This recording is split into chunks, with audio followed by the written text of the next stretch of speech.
like to call our February 4th, 2026 Elyria City School Board meeting to order. Please call the roll. Mrs. Seguin? Here. Mr. Gebhardt? Not present. Ms. Karstarfin? Here. Mr. Hauser? Here. Mr. Parker? Here. Okay, if we can all rise for the Pledge of Allegiance. I pledge allegiance to the flag of the United States of America and to the republic for which it stands, one nation, under God, indivisible, with liberty and justice for all. All right, thank you. I'm going to introduce our board up here. I have Mr. Brett Parker to my right, Mrs. Annie Karstarfin to my left, Len Hauser at the end of the table, and I am Elaine Seguin. All right, so we do have board recognition tonight. Oh, yeah, I'm sorry. I should introduce our superintendent, Ann Slosh, and our treasurer, Colleen Apel. All right, moving along, we do have some board recognition tonight, and it's actually quite an impressive one. The board will recognize two food service employees whose swift response and life-saving actions aided a citizen in crisis while they were on duty. So whoever is doing that. Yeah, I'm gonna say Amy Higgins.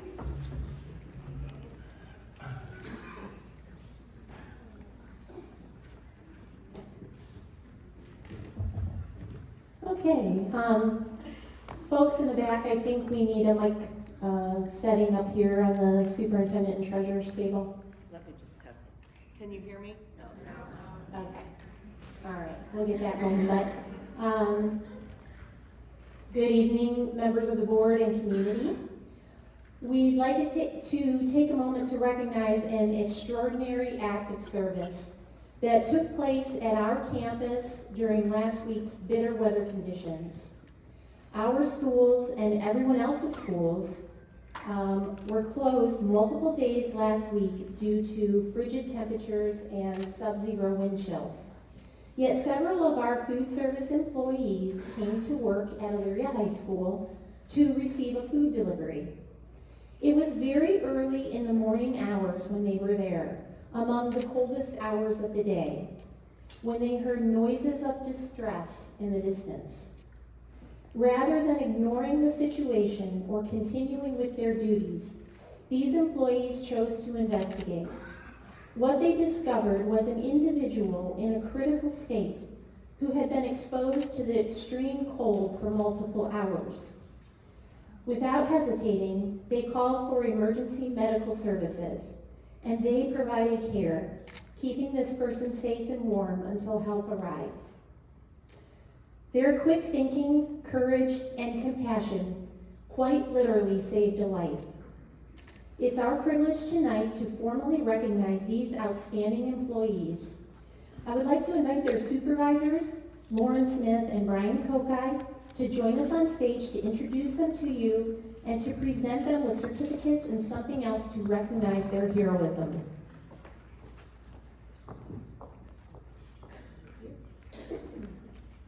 Thank you, Amy. All right, I am very proud to honor two of our food service employees for their selflessness and heroism last week. Without their actions, the outcome could have been tragic. Their presence, vigilance, and swift action exemplified the very best of service and compassion for others. When I spoke with one of the drivers the next day, she simply stated, "We didn't even think about it. They saw someone in need and sprung to action." Please join me in recognizing Amy Smith and Courtney O'Donnell.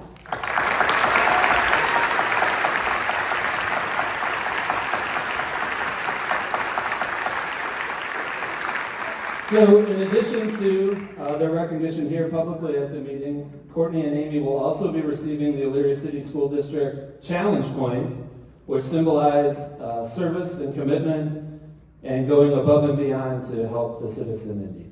So congratulations. If you can, Superintendent Treasurer would like to shake your hand and make your way over to the board.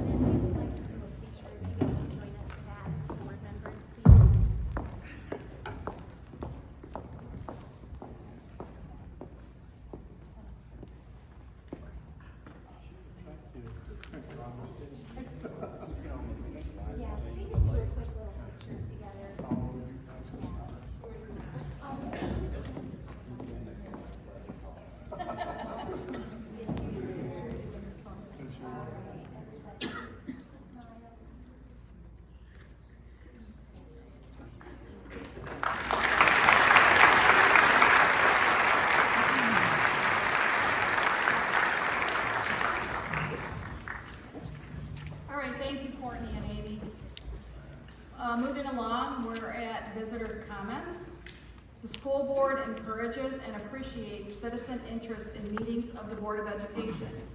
Normally, the board will meet twice during the month and will make accommodations to allow public participation. Persons wishing to address the board up to 5 minutes may place their name on a sign-in sheet at least 5 minutes prior to the start of the meeting, indicating the topic they wish to address, or make a written statement to the treasurer's office 1 week in advance of the board meeting to speak for up to 10 minutes. Each meeting participant will be invited to speak directly to the board so that the remarks may be clearly heard and questions may be asked. In order to assure that the board is able to conduct its business in an orderly and efficient manner and to complete its regular agenda, the public comment time period of the regular board meeting shall be limited to a total of 30 minutes. Okay, we have 2 individuals who signed up today. So, Linda, you're first. Would you like to approach the mic? Just tell us your name, address, and topic. Yes, my name is Linda Aguinaga, Northwood Middle School teacher.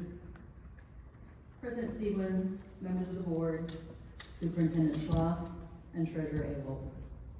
Again, my name is Linda Aguinaga, President of the Elyria Education Association, and I am here tonight on behalf of nearly 500 certified educators who serve the students and families of Elyria City Schools every single day. Since we last addressed this board, the financial reality facing our district has become even clearer and more alarming. The Treasurer's February 2026 financial forecast report confirms what educators have long known. Elyria City Schools is not facing this crisis because of irresponsible spending or poor decision making.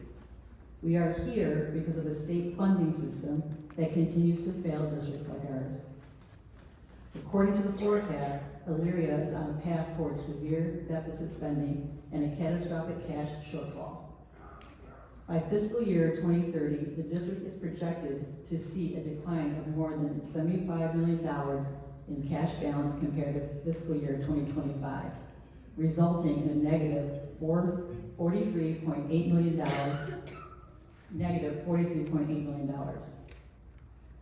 Days cash on hand are projected to fall into the negative by fiscal year 2029 and worsen significantly by fiscal year 2030.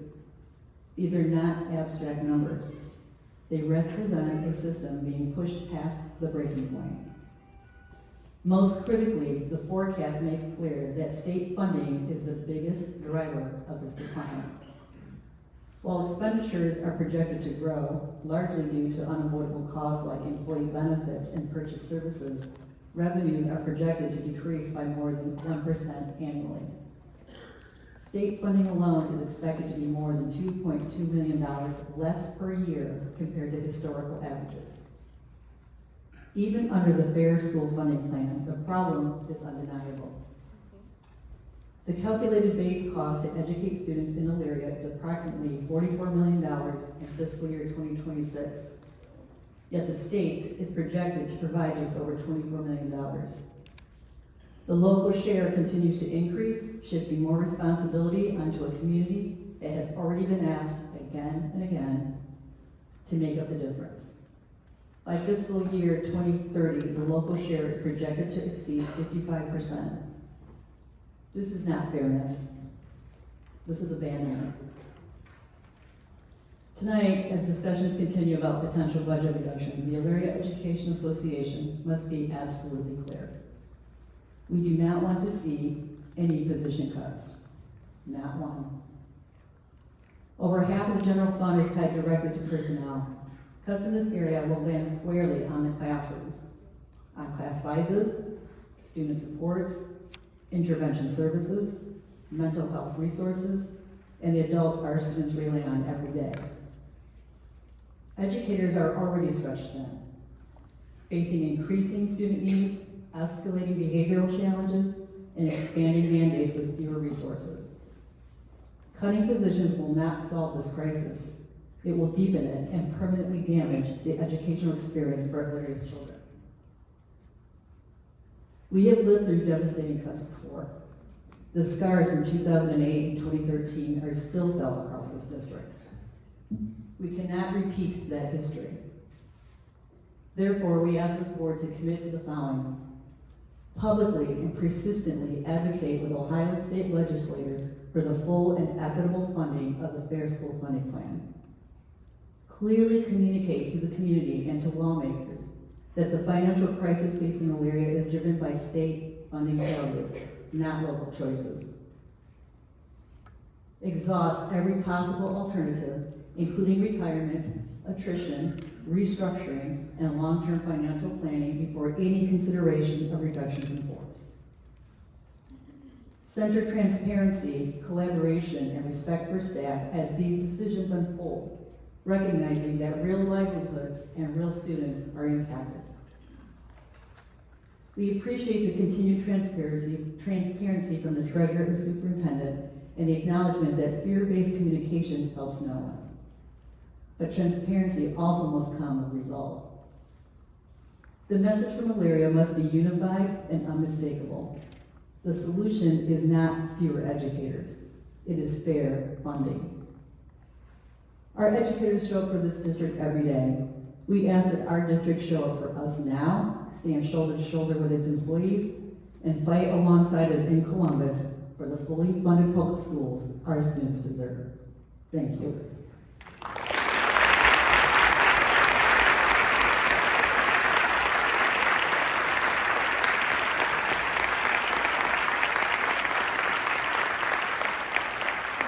Thank you, Linda. We have one more speaker that has signed up for 5 minutes.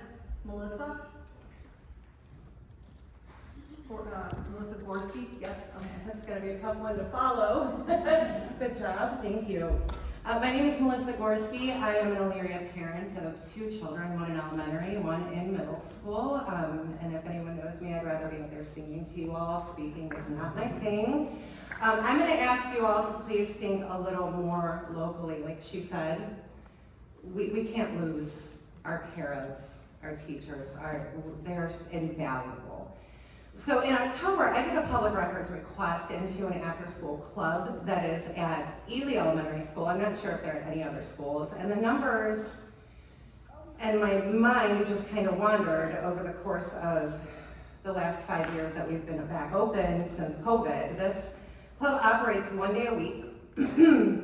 And my records request showed their contract for their use of our school, which our public schools are public property in that respect, and I inquired as to what schedule they are charged for the use of our schools, and I was told that they are a Schedule C, which according to our policy book says that Schedule C is a nonprofit Elyria-based youth organization partnered with Elyria Athletics with no revenue activity. This is not a group that partners with athletics, it's a nonprofit Bible club, which doesn't matter what the club is. I just wanted that. It wasn't clear to me why they are not Schedule B, an organization inside Elyria City School District boundaries, but has no affiliation with any activity that is supported by Elyria schools, is what I understood a Bible club to be, much like Girl Scouts and stuff like that. If I'm wrong, please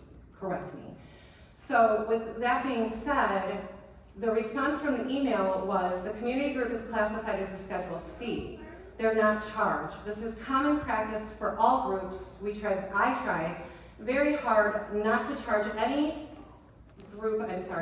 engaged in nonprofit community-based activities. That's kind. That's appreciated, but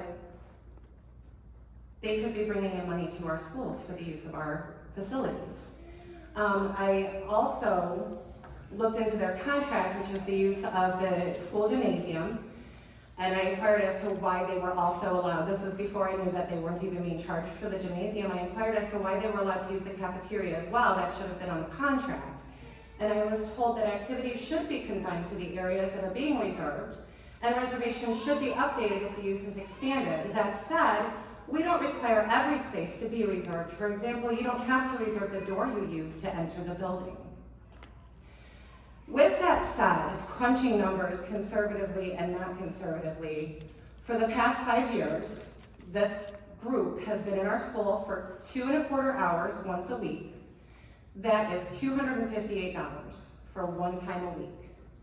If we go conservatively with 15 Tuesdays out of the school year, Or if we go extravagantly and we go 20 minus all our snow days, right? That is $19,406 to $25,875. One school in the last 5 years, one group alone has lost. That's our paras. That's our help. I know it's a drop in the bucket to the millions you just referenced, but those are the small decisions we could be making for our teachers and our staff and our children. So I would encourage you to please look inward as well. Look inward where we can control things. This is a control. We can control this. Thank you for your time.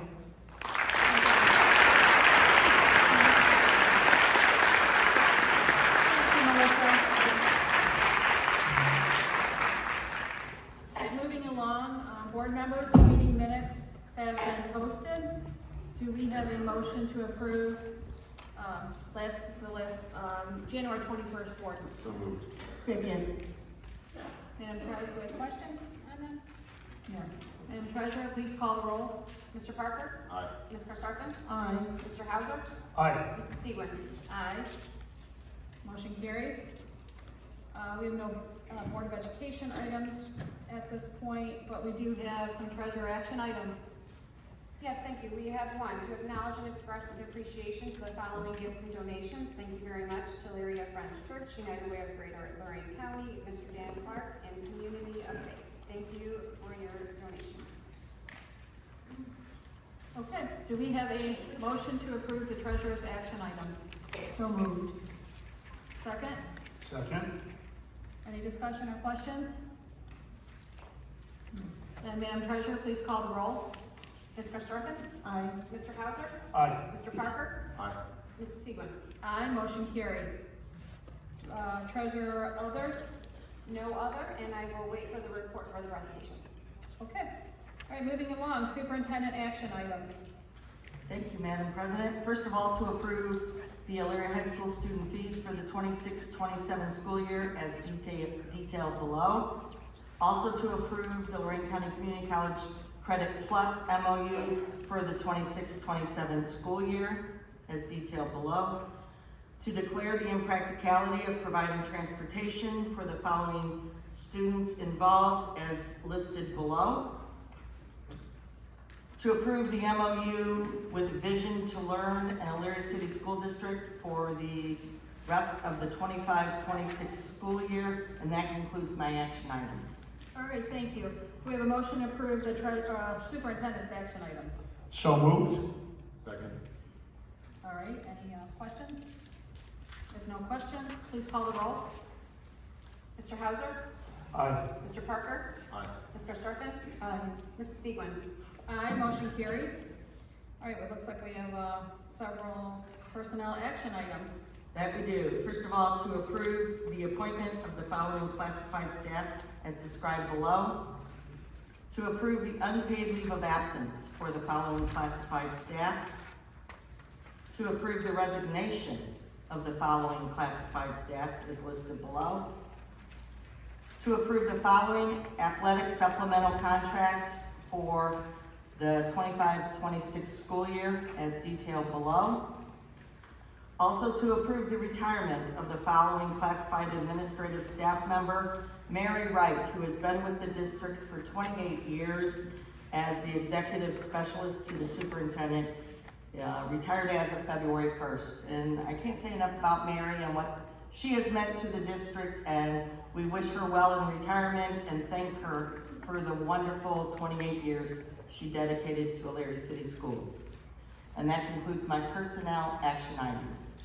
Okay, thank you. Do we have a motion to approve the personnel action items? So moved. Do we have a second? Second. Madam Treasurer, please call the roll. Ms. Karstoffen? Aye. Mr. Parker? Aye. Mr. Hauser? Aye. Mrs. Segwin? Aye, motion carries. Do we have a superintendent report? I'm going to defer to the presentation tonight. Okay, all right, it looks like it is time for our presentation from our superintendent and our treasurer. Thank you, Mrs. Segwin. First of all, I'd like to thank both Linda and Skorsky for your comments.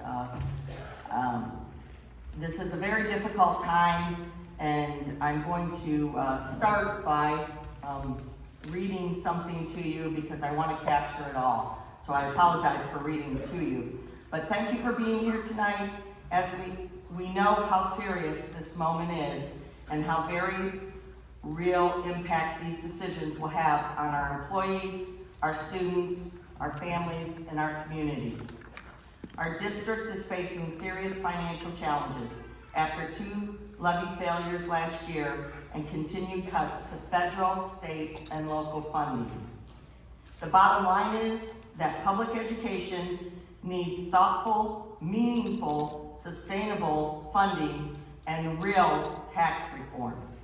Funding that doesn't keep shifting costs to property owners or forcing local districts to make up the difference. Because of these financial realities, we are facing a $9 million budget deficit this year that we must take immediate steps to correct. These are incredibly difficult decisions, and we approach them with care, transparency, and a deep commitment to protecting students, maintaining equitable services and access to programs, and being responsible stewards of our public funds.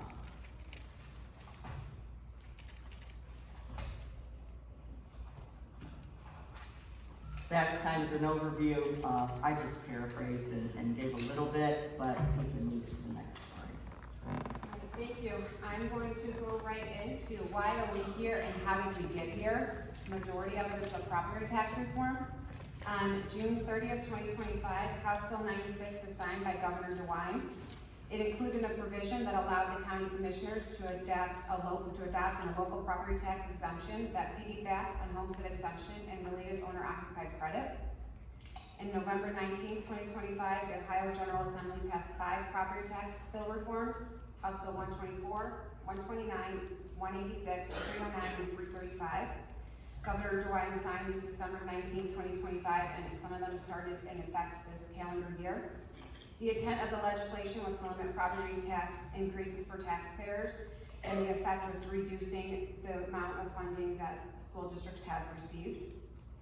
All of the bills that are affecting school funding are included in the slides that I have that I will post onto the website. But all the bills affect school funding. I will be only touching on 2 of them during this presentation. Some of the effects are easier to quantify than others. The full financial impact cannot be determined without knowing the full future potential tax rates. However, it is clear that the anticipated future revenue growth will not be available for school funding. Another thing to note is the timing of these. For a levy, you have to be able to have months in advance to have 2 resolutions to go to the county auditor, to go to the Board of Elections. Here, when they do these provisions, it takes the money overnight. So for an example, when we put the levy on in May and we put one on in November, they both failed. But in November, we had to have the resolutions done in the amount known by July. So even if the levy would have passed in November, these House bills were not brought up till November of 19, and they were not signed until December of 19, and then took effect right away. So the fact that bringing on new revenue takes from months to over a year and a half by the time it's collected, but taking away revenue on the state, they could be doing it overnight. So that was harmful. I'm gonna go right into the 2 of the tax bills, like I said.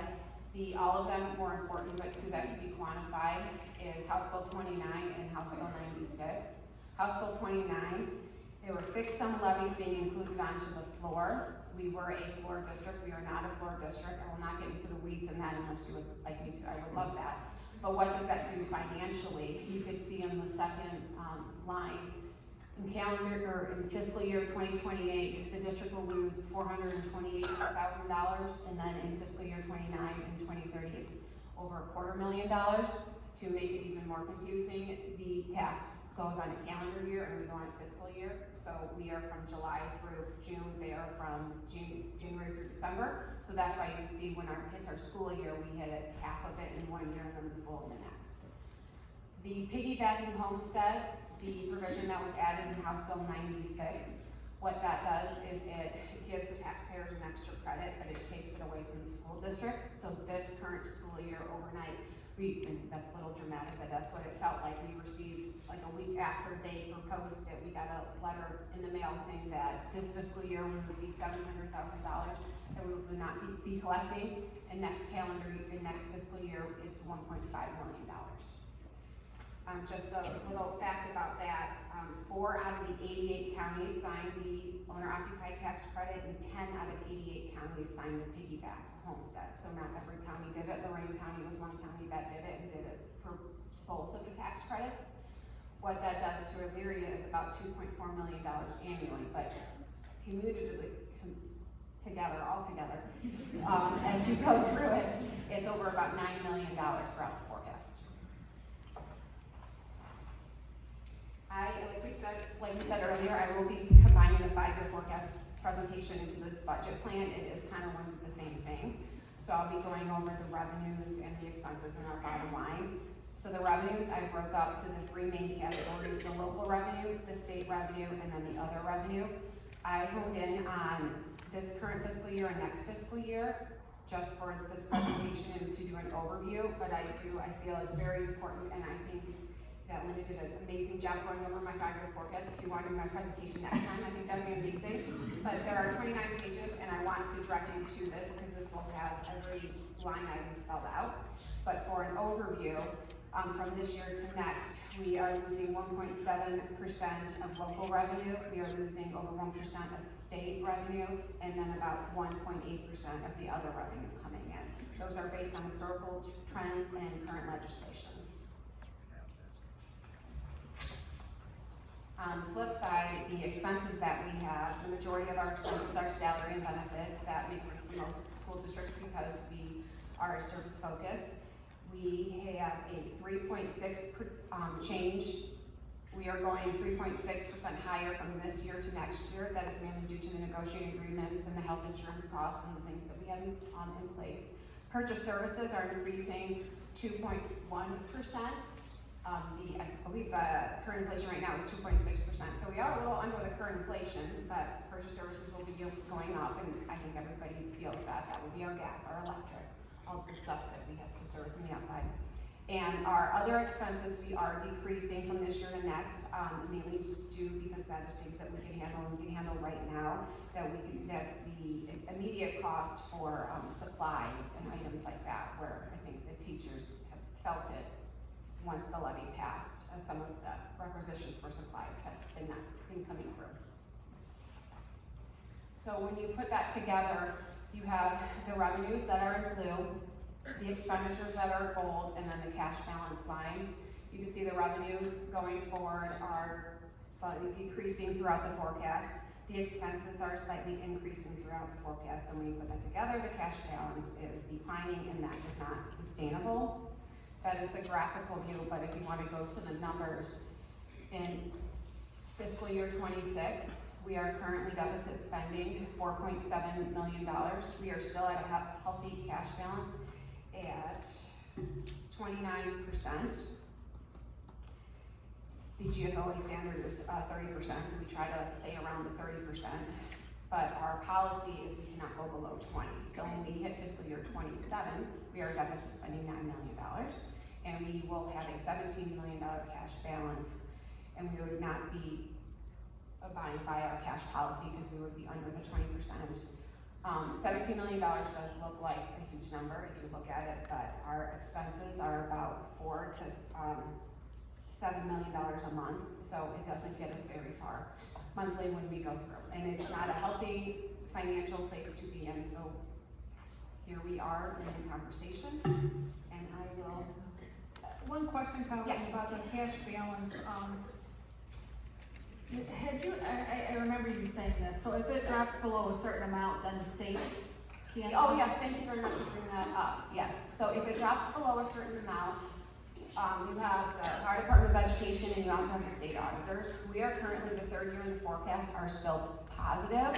It may not trigger Ohio Department of Education coming into a reduction plan, but if you hone in on this fiscal year, we are deficit spending more than 5% of our revenue. sometimes they use different factors of what triggers the Ohio Department of Education to come in. It may trigger them to come in, but what they would do is they would want to see a reduction plan, and what would we do? And we are a step ahead of that, and that's what we're doing right now, and that's what we're presenting. But yes, that's a great question.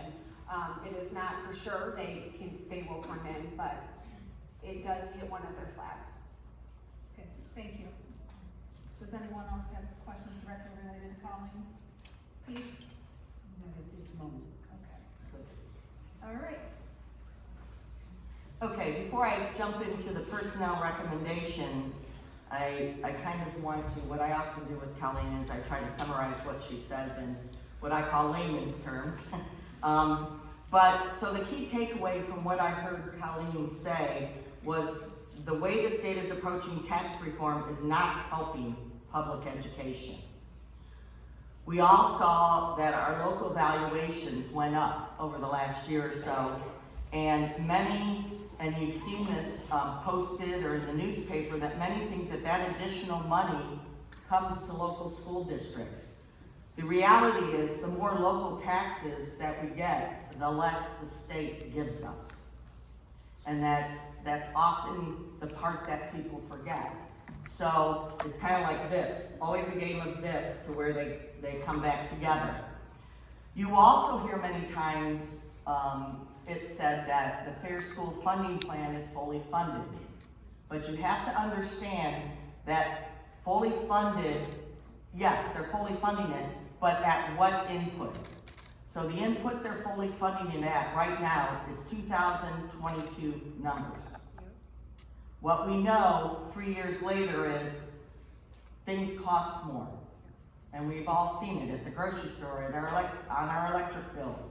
So what they're funding fully falls short of what it costs us to educate children right now. So those are just some key takeaways I got from all of what you said. Thank you, and I think one thing to point there with the Fair School funding, there's two inputs, you have the revenue and the expenses.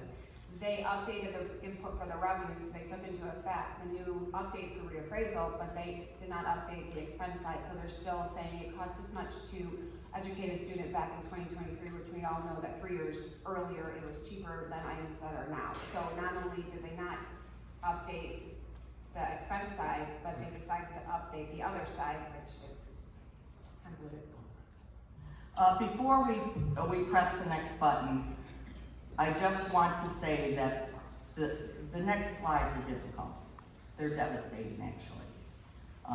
I've been in this district, I would say 55 years, or, well, 54 years, because I've been here since I was 5.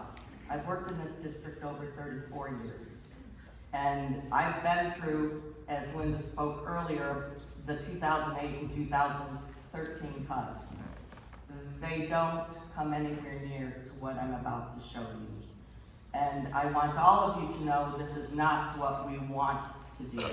It's the position that we have been put in by decisions being made in Columbus. So, I'm first going to start with certified.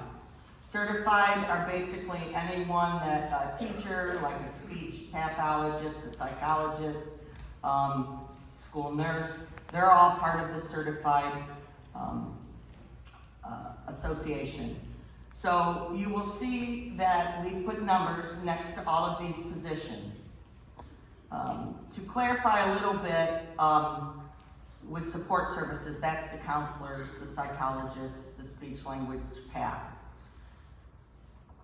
The information on this slide could change based on enrollment, state mandates, retirements and resignations, and none of these numbers reflect the 14, for instance, the 14 certified retirements that have already been turned in.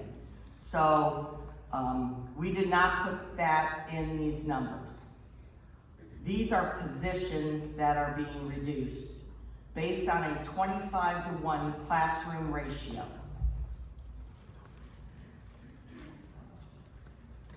Other things that have changed, we have three different options for students at the high school level. So career tech is much more popular now for a pathway for a student to graduation. So we have students that go to the joint vocational school. We also have students that go out to our early college program. And then we have students at Elyria High as well.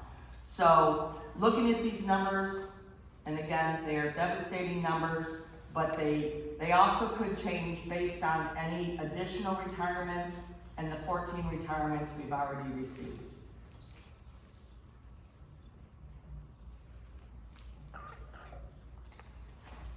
The next association is the classified, and many of the classified employees are hourly employees. So the easiest way for us to quantify the reductions was the number of hours. And as you'll see, it divided with maintenance, IT, information technology, and custodial, also paraprofessionals, safety associates, and receptionists. It's a reduction in the number of hours per day. That could mean that some employees are going maybe from 6 hours to 4 hours. It could also mean that a 4-hour employee may be being reduced in force.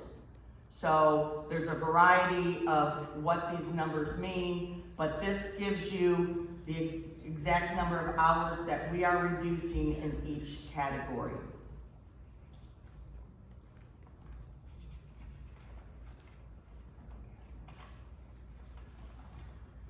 The next slide is administrative. Operations administrative positions, 3. Central office administrative positions, 3. Building level administrative positions, 2. And central office administrative positions, 4. We will follow the process that's set forth by the Ohio Revised Code and our attorney's legal opinion on the reduction in force process, also with administration. I think it's important to mention we are always, in all 3 of these groups, we are always looking for ways to streamline and cut costs. This isn't new. We look at these cost reductions every single year, but with what's going on right now in public education, obviously, we had to look much more extensively. Due to the levy failures, basically. Yes? I do have a question. Sure. And I believe this is more for the treasurer. I just want to know for the personnel, have you factored in the implications of unemployment compensation? Can you talk a little bit about that? Yes, How does thank that- you. We have been talking to unemployment. They are aware of the situation, and then once we get final numbers and final people and names, that we will be contacting unemployment, and then we can get the full effect, and then I can let you know the full effect on unemployment.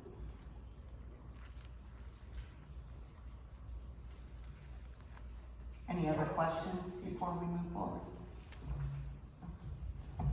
So the next section is the non-personnel and contracted services recommendations.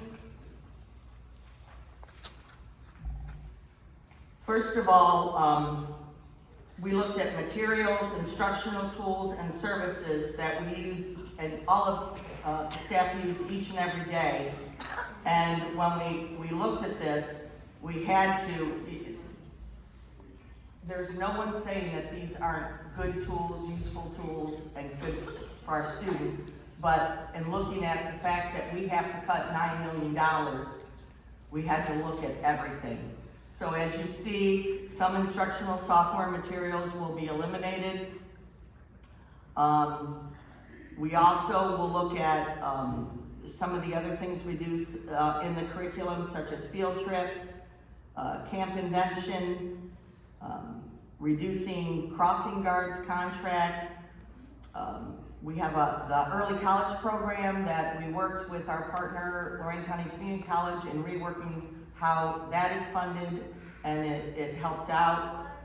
We also will reduce our contracted services with outside entities. This could be any agency or group, we work with them and pay a contract to. That's also known as purchase services, contracted services, for some of you might. Also, we will probably limit most of our professional development that costs money to bring people in or send people. That would be just state mandated professional development.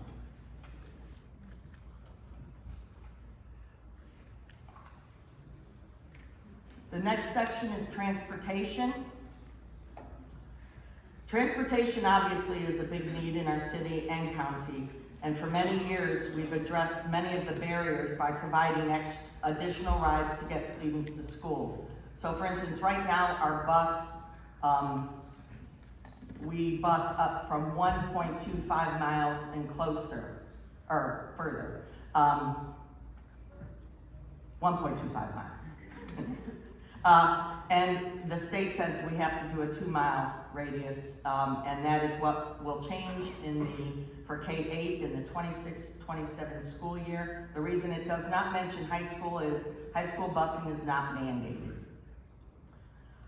We also are worked with GG&C about reducing bus monitors, adjusting the bus that goes out to early college that saved us a bus route.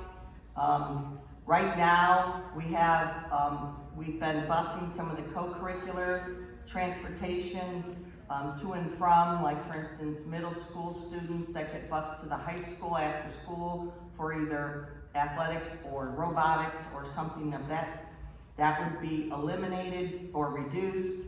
Reducing the community-based special ed vocational experiences.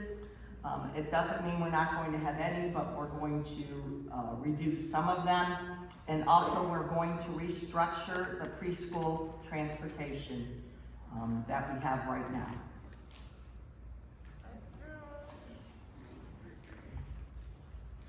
Supplemental recommendations. We went through all the supplementals, athletic and not athletic, and are going to reduce the number of some of those positions. Mostly the head coaching, but maybe the number of assistant coaches in a sport, or the number of advisors in a club, and that has been looked at. And also, for obvious reasons of we probably won't have a whole lot of first-year teachers next year with reducing staff because of callback rights. We were able to look at a reduction in the RESA mentor program. Again, not taking them all away, but knowing that we won't need as many as we've had in previous years.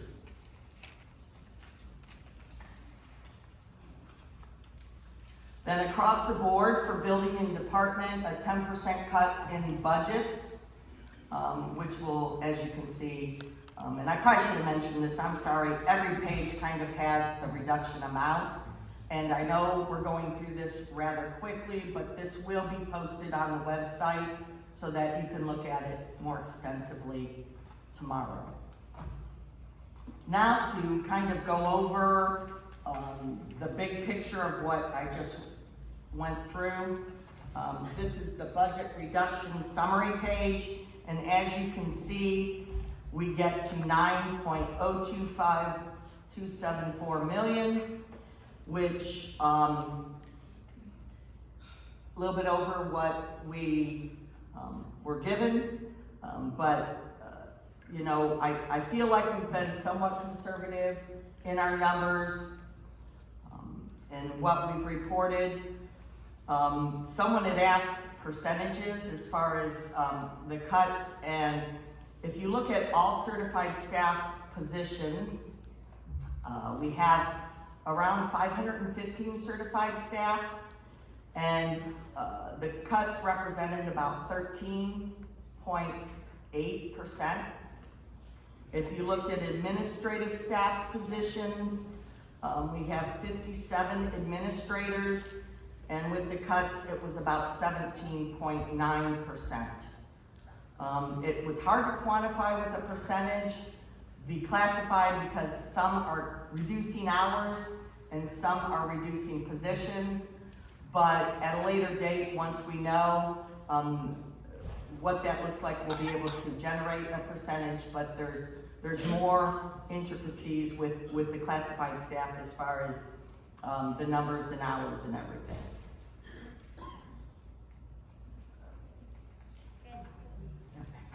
Okay, so if this plan was adopted and start being implemented, the new 5-year forecast would look at fiscal year 27, with instead of deficit spending over $9 million, it would be less than, it would be about $800,000. It would bring us back up to a cash balance of 30%, like $26 million. We would still be deficit spending in fiscal year 28, about $6 million, and then we will still also be, our cash balance in 28 would be about 21%, so it necessarily won't trigger violating the cash balance, but it would be, in my opinion, triggering a conversation to see what we could do to move forward, because it would not be sustainable. In full transparency, the financial forecast that I am filing, that will be asked to be approved, and that will be filing for Ohio Department of Education, would be the forecast that does not have the reductions in there. I don't feel that between the timeline of approving it and then implementing these things, that I feel like that needed to be done first before I could actually put it in the forecast. So the forecast would probably be refiled in May when some of this stuff has been implemented, assuming that it's been approved.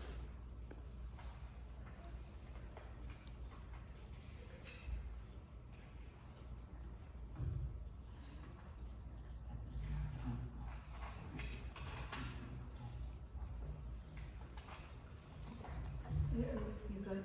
Yeah, are there any other questions from the board? Not at this time, so we'll do our questions now, before we do the 5-year forecast?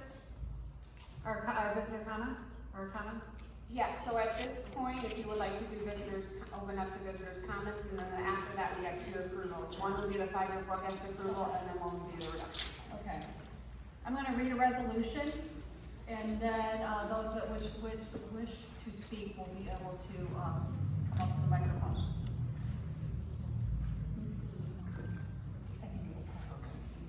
Okay. Whereas the Board of the Elyria City School District is considering a resolution to effect a reduction in force plan pursuant to Revenue Code 3319, .17 at its regularly scheduled board meeting on February 4th, 2026. Whereas the board encourages and appreciates public interest in the meetings and issues coming before the board. Be it resolved that in an effort to permit public participation in the decision-making process on the reduction in force plan, the board will permit additional public participation time for questions and comments relating solely to the reduction in force plan at the February 4th, 2026 meeting only.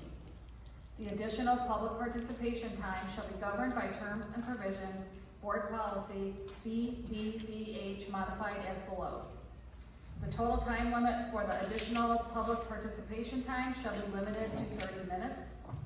Members of the community wishing to comment or ask questions shall rise and stand before one of the 2 microphones set up for their use.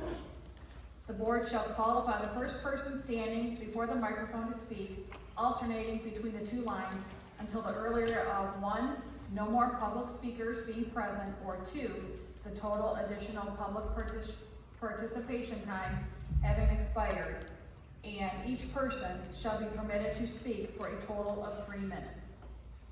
Any member of the public who is not able to give their public comments as a result of the maximum public comment time being reached is invited to submit a request to speak at a subsequent regular board meeting pursuant to the standard provisions of policy BDDH.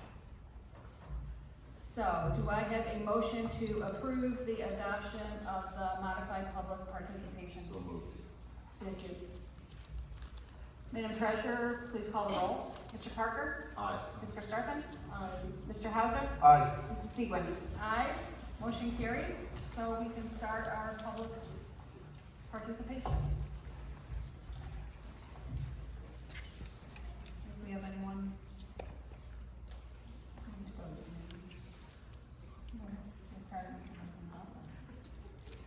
Does anybody wish to speak for the?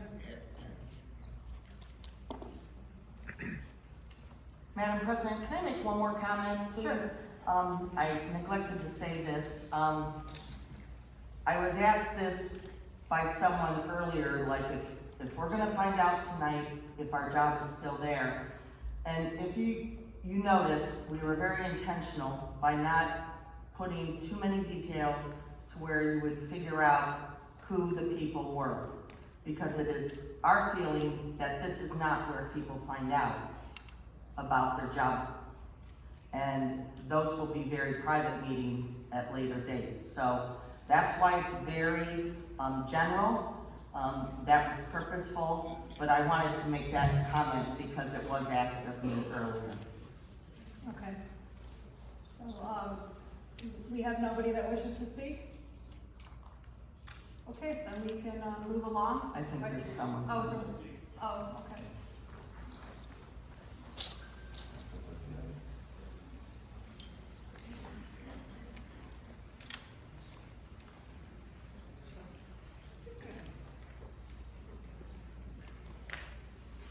Hi, I'm Levi Malmar, 951 Rosewood Drive.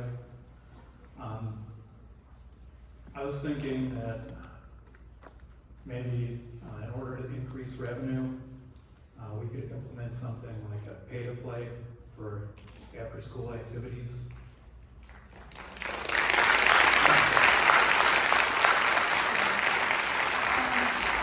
Yeah, we actually were going to bring that up.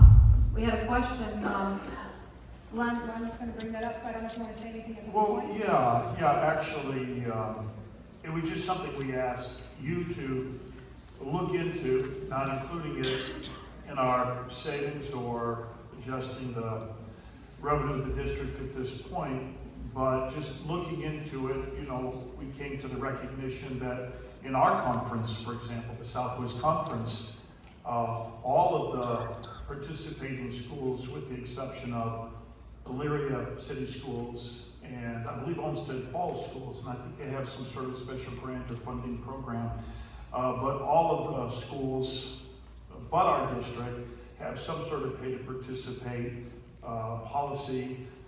We've been fortunate not to do that for our students that participate, but we did ask that maybe you would look into that, run some sort of numbers or some sort of model based on a per activity family cap. It's different in every district. Sure. But it would be good to know what that would mean to our financial picture. Sure, and when that came up, Mr. Molnar, we already have started looking at that, and that can be presented at a later board meeting.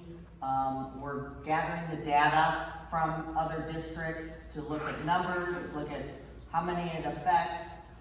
There's so much into it, multiple sports, multiple clubs, multiple activities. So we have begun that data digging and research, and it will be coming up at a later board meeting. But that has already been initiated, so very good point. Thanks. Hello everyone, my name is Nikharian Wimberly. I am currently a senior here at Elyria High School, and I would just like to address the issue that was brought up about transportation, and it said within a 2-mile radius that busing was not required, correct? So I was asked the teacher that I was next to confirm to make sure I was right. That would be like me walking to Eastern Heights from like 2 streets away. I live on 10th Street. I went to Eastern Heights in middle school, and I made that walk. And I had to make it in the cold one time because I missed the bus. It was cold, and no one should be walking in those temperatures that much distance. We can all agree on that. And I know that this is a tough decision for you guys to make, but is there a plan to help students, especially from low-income households, which is a lot of the students that go here, be able to still get to school? Great.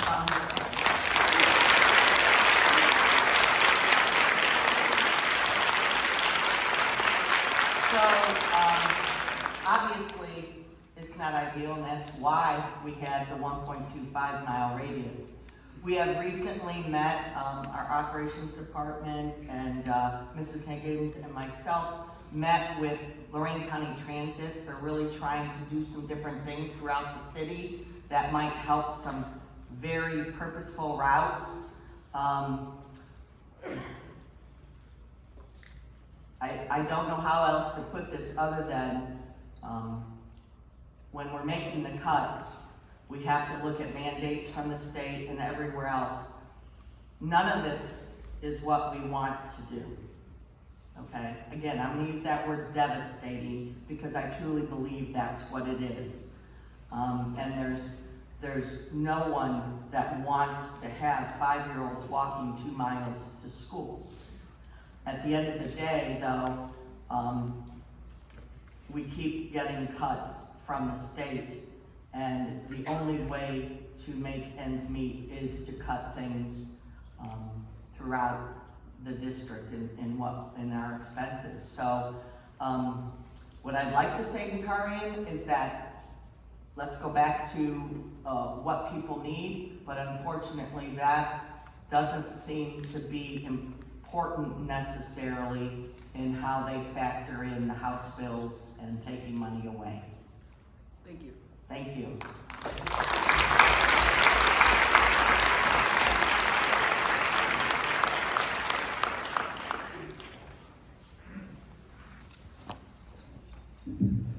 Good afternoon, ladies and gentlemen of the board, of our administration, of our general public.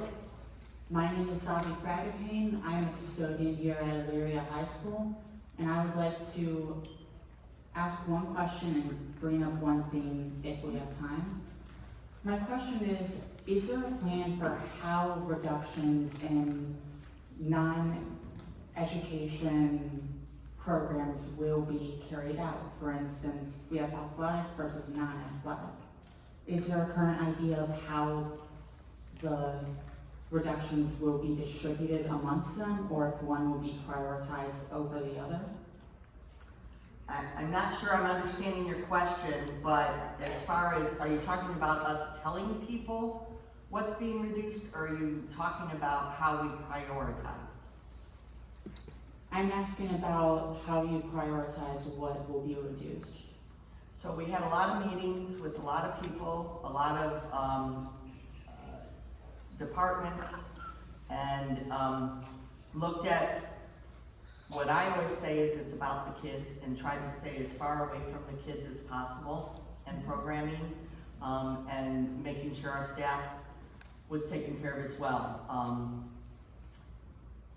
We have to look at, when you look at things, what's mandated as opposed to what we just do because we think it's better for kids. So there's a lot of different things that come into play when we do the research. Thank you so much. Thank you, Sally. Of course. And then what I would like to bring up is something that makes me really scared and makes me want to just run back up into the corner, but I think it's important that I voice it not just for myself and like my small group of coworkers, but for everyone who is employed by this district as a whole. I believe that in times where I'm about to be 24, I haven't been along here for long, but it has occurred to me, what I've seen is that regardless of what group you are in, you are very fearful of any reductions or cuts of getting hurt, and so that there can be negative sentiment against other groups. In, for instance, administration or athletics if you're like food service or custodial. I believe that everyone here who is in a different group would like to see that the reductions, whether it is in positions or hours, is commensurate with each other group, including administration, custodial, food service, etc. In 3 minutes, I'm so sorry. It's okay. Thank you for your comment. Of course. Thank you. Thank you.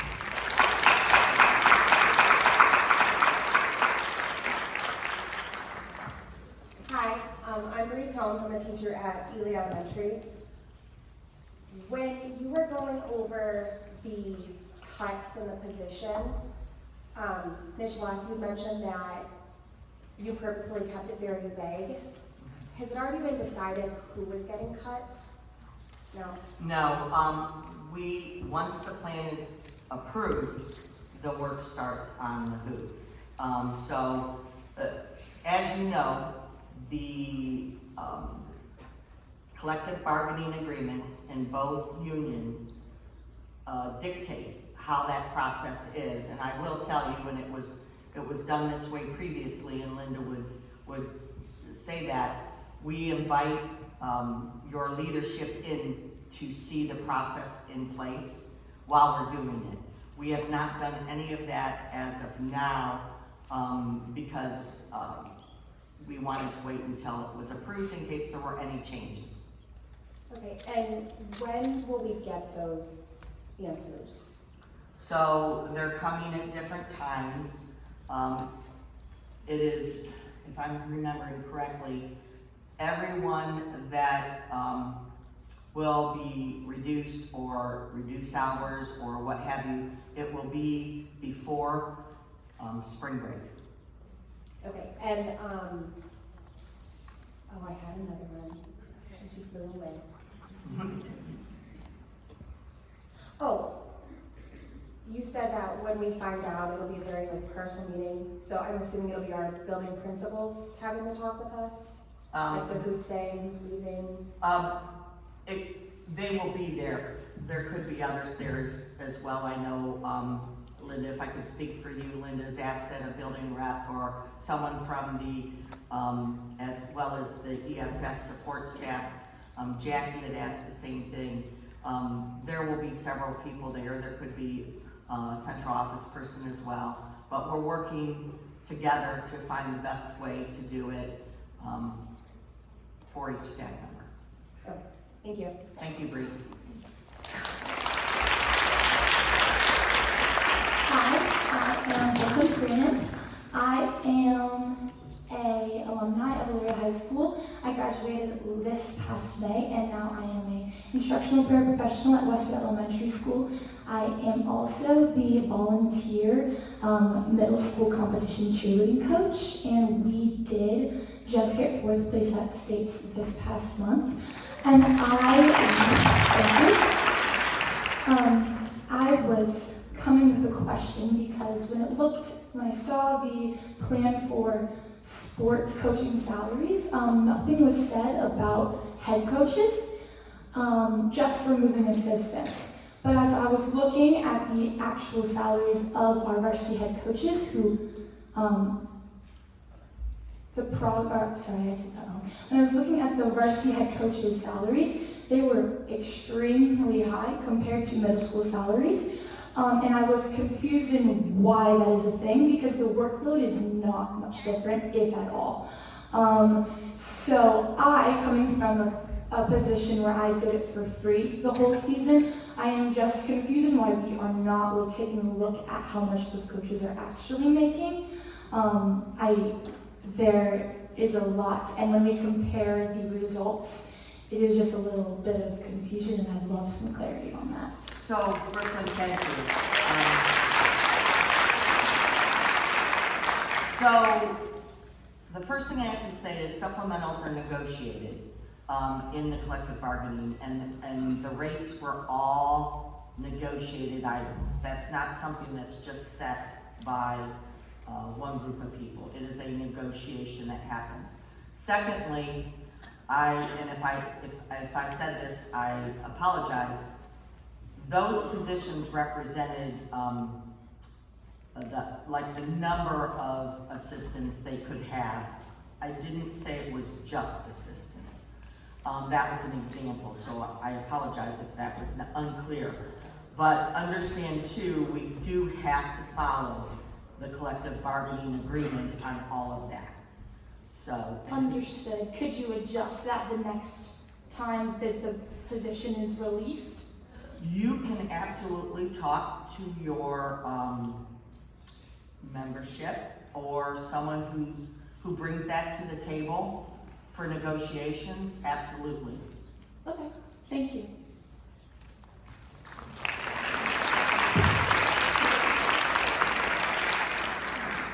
Hi, can you hear me? Yep, got you, Griselle. I am Griselle Rivera, and I'm speaking today as a parent of 2 high school students in the school district of Elyria. When I look at the numbers, certified staff is being cut by roughly 17%. When I look at administrative staff, and I did the calculations, it comes to about 4%. I asked the board to please look. Certified staff are the faces that our students, our kids, our families see every day when they come through those doors. So when you're cutting that high of a percentage of certified staff, you are directly impacting our students. So I ask you, where is the equity in 17% versus 4%? So I ask you that before you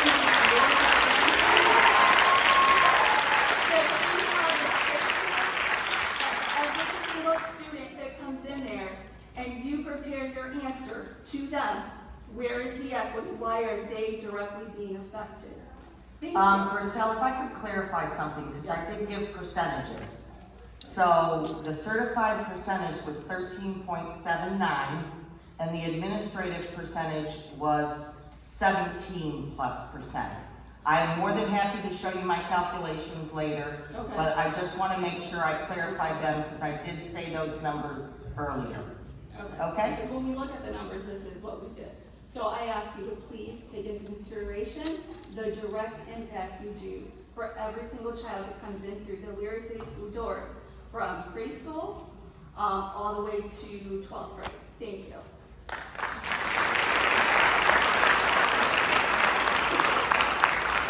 Hi, Heather. Hi, I am Heaven Yearly. I am a teacher at Northwood Middle School, and I'm a parent of fourth generation Elyria students. I'm coming to ask that in this presentation, and afterwards you mentioned that pay to play wasn't into this yet, and that could be looked at a later point. But my understanding is that you're voting on whether or not we're going to approve this tonight. So shouldn't we hold off the voting on this until we have all of the options, including those that are things like pay to play and the other options that we have before we start looking at reductions in staff? So, we don't have to include it right now. We can vote on that at a later date, and it was something that came up. It wasn't in the initial plan. As we were digging through and making recommendations, but it was something that was asked of us. We've been researching it. So just because it's not in the plan yet doesn't mean it won't become part of the plan. Yes, and the majority of the plan was for the 5-year forecast for the general fund, and athletics is its own fund. So even though it would help the general fund, because the general fund does have to transfer sometimes to the athletics funds to cover them, it would be a savings, but it wouldn't be a one-to-one direct savings. So even though it's important and something that we're looking into, it will be, if it were to happen, it would be implemented the next fiscal year, and it wouldn't be necessarily right away a direct impact to the general fund for this current year. So my recommendation is to the board to please consider looking into those options before we vote on something and put it into writing that we agree with the plan.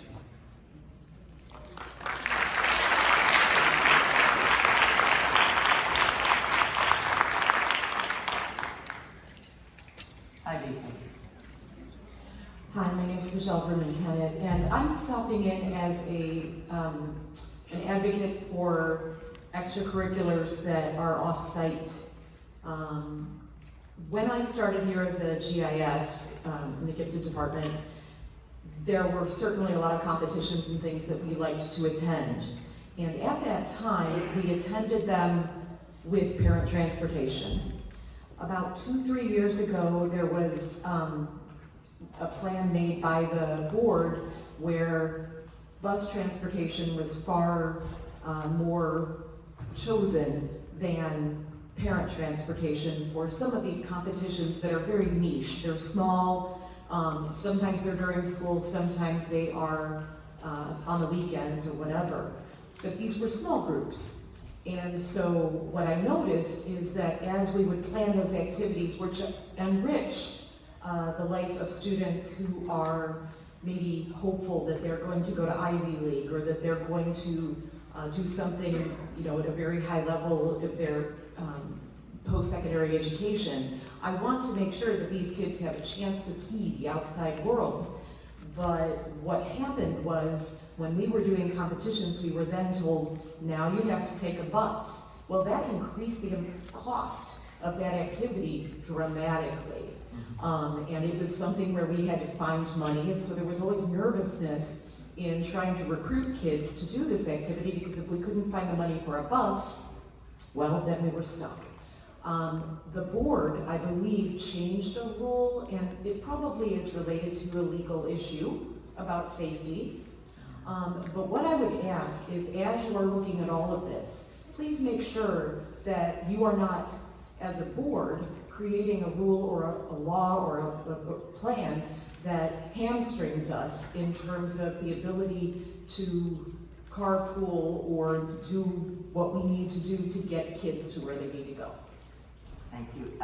DK, just so you know, that is, a lot of that is dictated by insurance. So.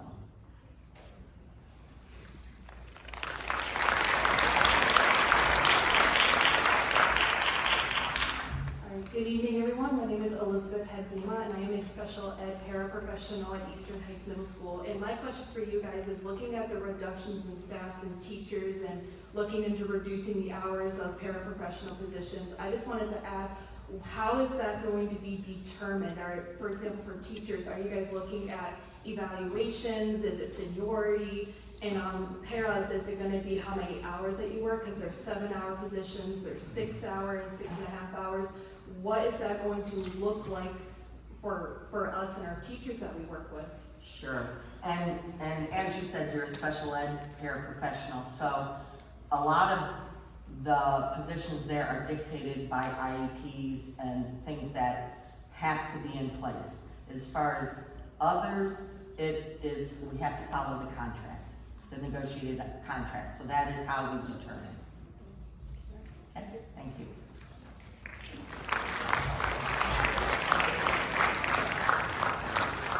Hi, Christy. Oh, people are so tall. Hi, I'm Christy Krasitsky. I'm an intervention specialist at Northwood Middle School, also a GIS.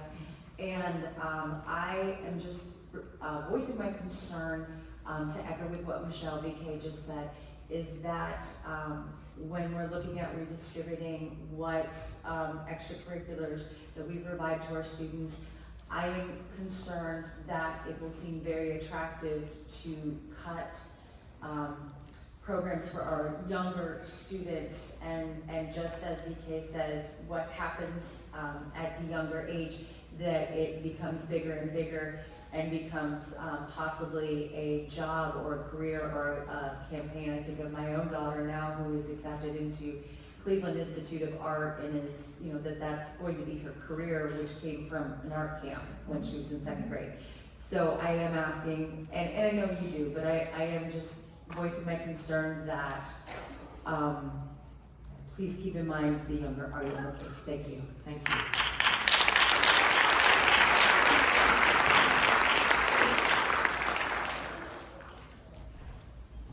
I have a comment, this would probably be the time to ask it, or just comment on it, as a follow-up to Melissa Gorski's, when she talked about the facility uses.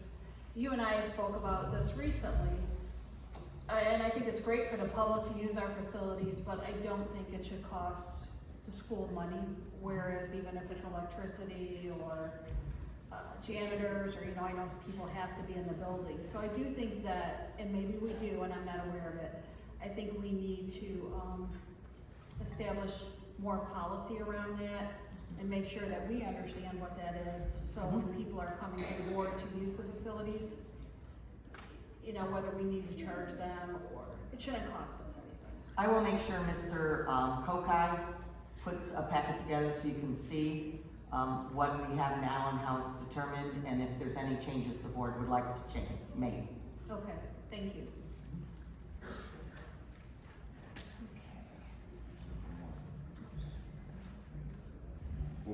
Sorry, I didn't know if I jumped your party. No, I jumped, but you're already talking. Okay, we still have time. All right, so I'm Scott Wallace. I have a daughter, special needs daughter, and she goes to Prairie Ridge. And I'm not sure exactly, I missed a few things at the beginning and dropped this, but she requires an aide all day long. And some of these things that are being, taken away or being voted on to take away. I'm just wondering how that's gonna affect my daughter, because she needs it 100% daily, and she has nurses, and she has speech therapists, and physical therapists there. So I'm just wondering how that's gonna affect her. So I assume that's all part of her, education plan? Yep, her IEP. So by law, we have to follow that. Okay, perfect. Okay, so I think if you get in touch with, right next to you is Mrs. Blatt and Mrs. Bonar, they will probably echo what I just said, but we have to follow mandates, so. Okay, thank you. Thank you.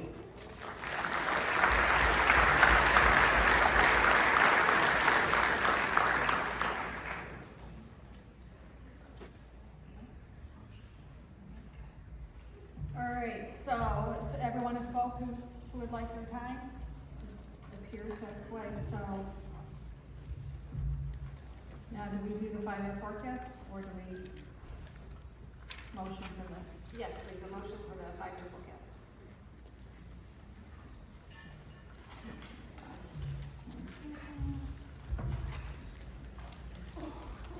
Well, you have to present it. She did, it Or- was or part of you- the plan. Oh, you just did those few slides. Yes. I think those were at 29 pages. Yep, I got it, I gotcha.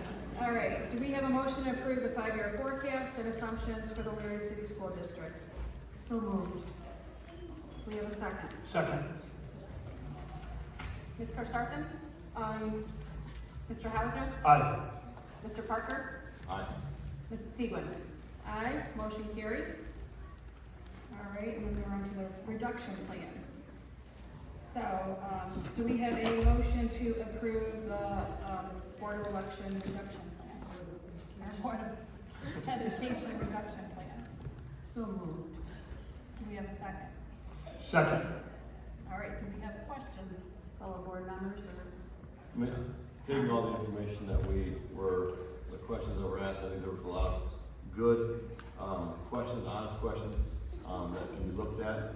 I think the ratio of administration to certified staff, I think we have campuses that can be, the whole idea of using resources on both sides, I think we need to look into that, whether it be administration, whether it be, we use it for nursing and stuff like that. I think that's an area that we could look into,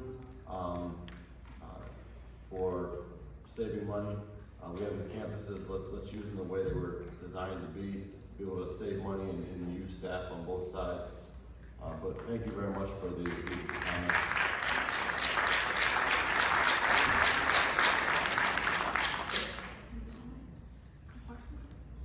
No, I do want to say that I appreciate the treasurer and the superintendent's clear communication with me as a board member and with the board. It's been very difficult. I know we came back to you with a lot of questions, needing a lot of information, very difficult decisions. Your communication has been really good, and I appreciate that, because it's very, very difficult. Thank you. Very difficult, so I appreciate that. We have a wonderful community, of course. My kids all went to Elyria City Schools. Our community has always gone above and beyond when it comes to supporting the schools. We had a tough time with these last couple of levies for various reasons, but I hope that we can continue to work together as administration, amazing teaching staff, and a community to go forward despite what challenges we seem to get thrown our way from whatever's happening with the legislature in Columbus. It's our hometown, so I hope we can all work together on it. I just want to say that we all understand that this is a very difficult situation, but I do want to thank all of the employees, the staff, the administration. I think you all are doing a marvelous job. I couldn't commend you anymore, and our superintendent, our treasurer, and our board. I think we all work well together, and I think our students profit the most. And I have students, grandchildren in this district. I wouldn't want them to be anywhere but here. My students, my 2 children went through this district, and they're doing very well. I love it here, and that's why I'm sitting where I'm sitting right now. And I think you're doing a great job, everyone.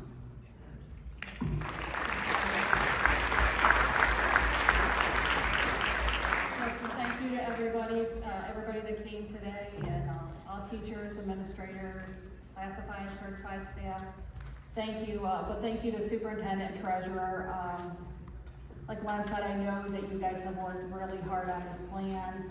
You consider everything, all the steps necessary to unfortunately come or arrive at a dollar amount that you needed to arrive at.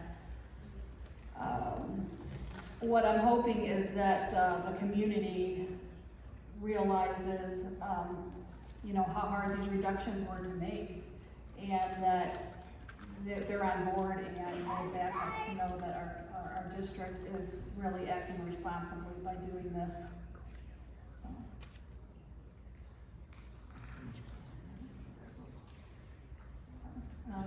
Roll call? No, nothing else, okay. Roll call. Mr. Sargent? Aye. Mr. Hauser? Aye. Mr. Parker? Nay. Mrs. Siegel?